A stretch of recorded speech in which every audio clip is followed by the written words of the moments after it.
Hey everyone, LiteCast here. Today we want to talk about the importance of an organized project. Now it may seem self-explanatory, but in the years I've been doing post-production, I personally have seen how big of a difference it makes to develop a habit of naming, consolidating, and organizing my projects and files.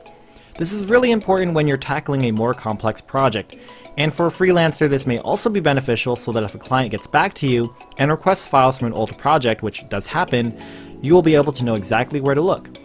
Doing so not only saves time, but it's also meant to help you develop good habits, particularly when you're working on a team. So here's an example for the way we organize projects for ourselves. We just completed a project with a new client, and so we want to make a folder for them in our clients folder. Alright, so their name is Gibberish. Again, this is an example for our training series.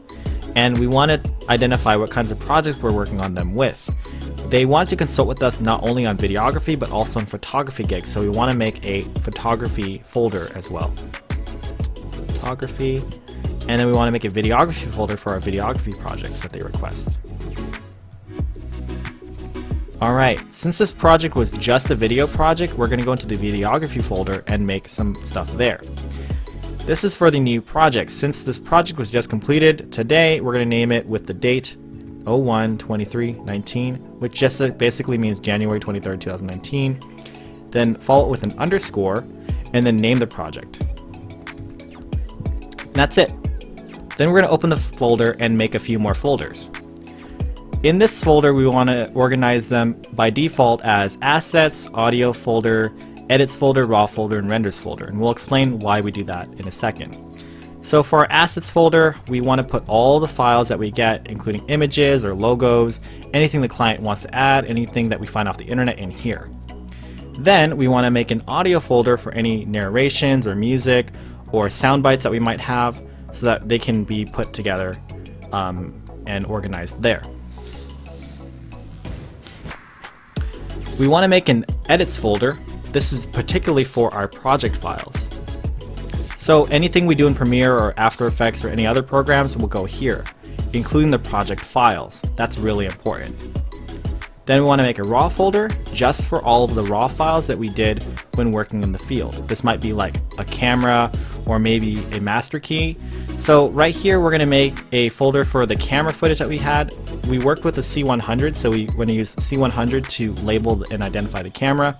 We have two SD cards, so we want to make a roll folder for roll 1 for the first SD card and roll 2 for the second SD card. We also want to make something called a master key. And what a master key is when you're actually curating or going through all the footage, you can drag and drop the folder and files into the master key folder to say, these are all the files we actually want to use in our project, and the rest of the files that we have in our raw folder, we don't really want to use. And people can go in and out, adding and removing files depending on what they want to use in their actual project. Then we want to add a renders folder, and it's pretty self-explanatory here. Basically, it's for all the renders that we actually produce. And that's pretty much it. Now that you're able to organize your folders, you're able to add files and start a new project. So hopefully you can stay tuned and check out our newest tutorial. Hope this helps you. If you have any questions, please leave them in the comments below. Don't forget to leave a like, and if you want to see more content like this, click subscribe and hit the bell icon to stay up to date. This is LiteCast, and see you in the next one.